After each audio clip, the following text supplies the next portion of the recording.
Pangeran Surotama atau Prabu Manara berusaha membujuk Sang Banga agar tidak kalap. Sang Prabu Galuh ini hanya menghukum ayah bundanya karena telah melakukan pembunuhan dan sering menyakiti Dewi Naganingrum.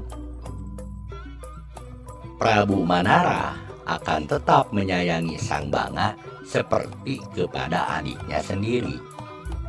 Namun sikap Haryang Banga kala itu malah terus menerjang pasukan Bayangkara Keraton. Sang Manara pun khawatir Sang Banga terbunuh oleh pasukan pengawalnya. Setelah memerintahkan pengawalnya untuk mundur, malah Sang Banga menyerang Sang Manara secara membabi buta di temaramnya malam yang hanya disinari beberapa bintang di langit. Dengan disaksikan oleh dua orang pengawalnya, terpaksa Sang Manara pun meladeni serangan Sang Banga, sehingga cukup lama pertarungannya berlangsung karena Sang Manara hanya setengah hati melayani serangan Sang Banga. Sementara itu, para pasukan pengawal yang lainnya telah pergi karena diperintahkan agar terus mengejar Sang Tamperan dan Dewi Pangernyep. Sang Manara yang sudah sangat terlatih dalam ilmu bela diri oleh Aki Balangantrang akhirnya dapat melumpuhkan Sang Banga tanpa melukai sedikit pun tubuhnya. Di saat Pangeran Surotama atau Prabu Manara meladeni amukan Sang Banga, prajurit Bayangkara yang lainnya pun terus melanjutkan pengejaran sebab khawatir kehilangan buruannya. Di kegelapan malam, pasukan pengejar pun menghujani anak panah ke arah larinya Sang Tamperan dan Dewi Pangernyep.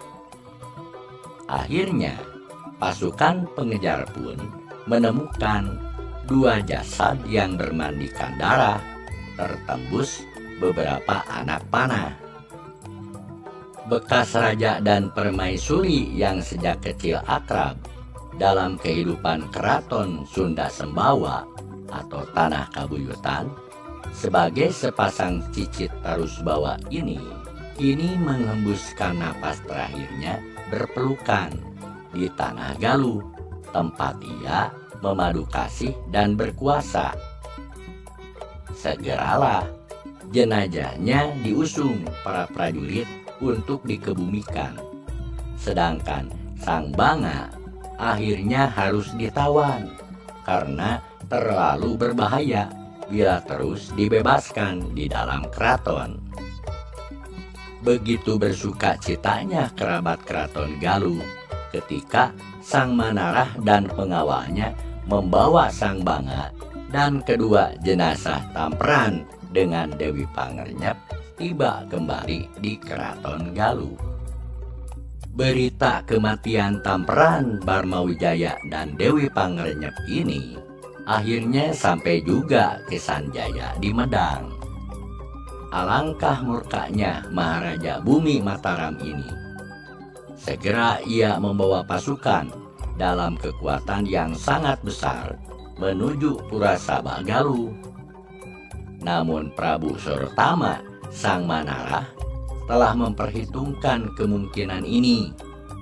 Maka ia pun bersama seluruh angkatan perang Kemaharajaan Galuh telah bersiap menghadangnya di perbatasan.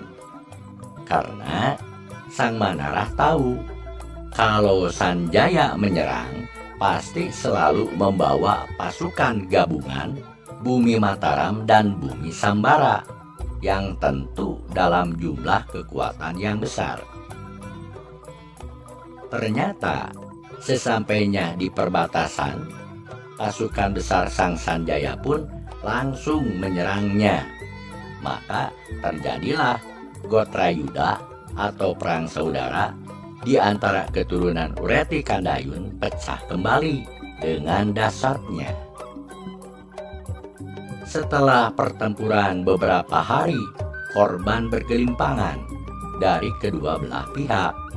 Namun, keduanya belum menunjukkan siapa yang akan memenangkan pertempuran ini. Tiba-tiba, Sang Resi Guru Demunawan dengan diiringi barisan para pendeta turun dari Saunggala, tiba di Palagan atau medan perang di saat sedang berkecamuknya perang dua kekuatan dari keturunan Ureti Kandayun. Dengan wibawa yang besar sebagai tokoh tertua Galuh yang masih hidup dalam usia 93 tahun itu meneriakan kepada kedua belah pihak untuk berhenti berperang. Ia bersama barisan pendeta menerobos para prajurit yang sedang kelelahan.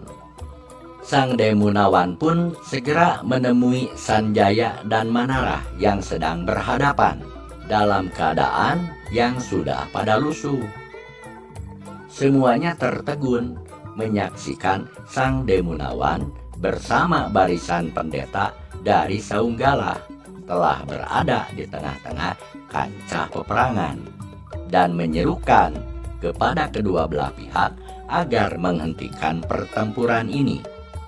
Kemudian dengan lantangnya, Sang Demunawan meyakinkan kedua belah pihak bahwa bumi Galuh telah jenuh dengan pertumpahan darah para putra dan keturunannya dalam aksi balas membalas dendam.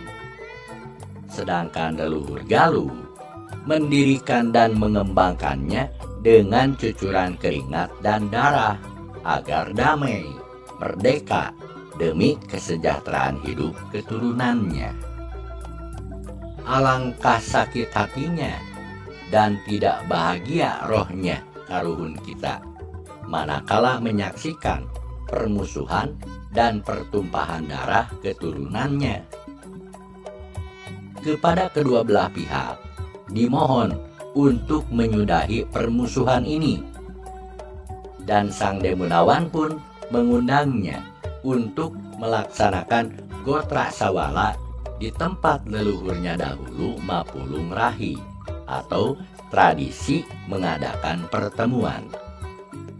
Setelah Sang Demunawan menasehati Sanjaya dan Manara, maka kedua belah pihak yang bertempur pun menghentikan peperangannya.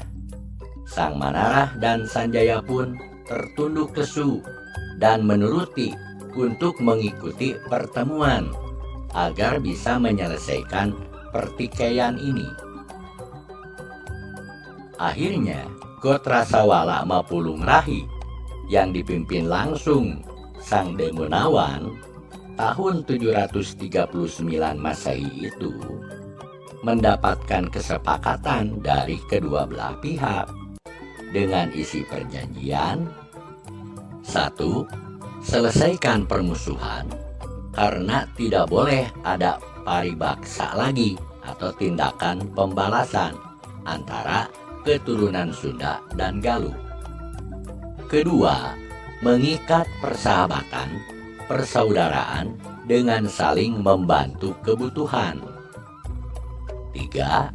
Semua kerabat keraton dan prajurit yang tertawan harus dibebaskan. Keempat, apabila ada perselisihan, harus diselesaikan dengan musyawarah dalam semangat persaudaraan.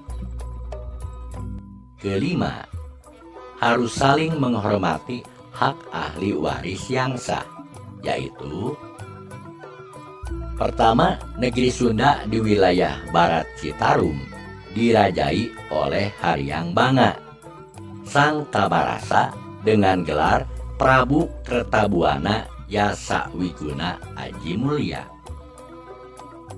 Kedua, negeri Galuh di wilayah timur Citarum dirajai oleh Manarah, sang Surotama dengan gelar Prabu Jaya Prakosa Manda Leswara Salaka Buana.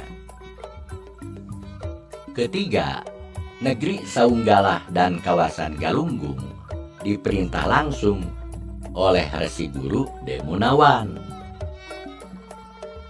Keempat, bumi Mataram dan wilayah lainnya di Jawa Tengah diperintah langsung oleh Sanjaya. Untuk lebih mempererat persaudaraan keturunan Tarusbawa dan Uretikan Dayun, maka Sang Manarah atau Prabu Surotama dinikahkan dengan cicitnya Sang Demunawan yang bernama Kancanawangi. Sedangkan Sang Banga dinikahkan dengan cicitnya Sang Demunawan juga yang bernama Kancana Sari. Keduanya adalah para putrinya Kreta Nenggala atau cucu dari Patih Tambak Wesi. Sejak itu berbaurlah darah Sunda, Galuh, dan Saunggalah di kawasan kerajaan Jawa Barat.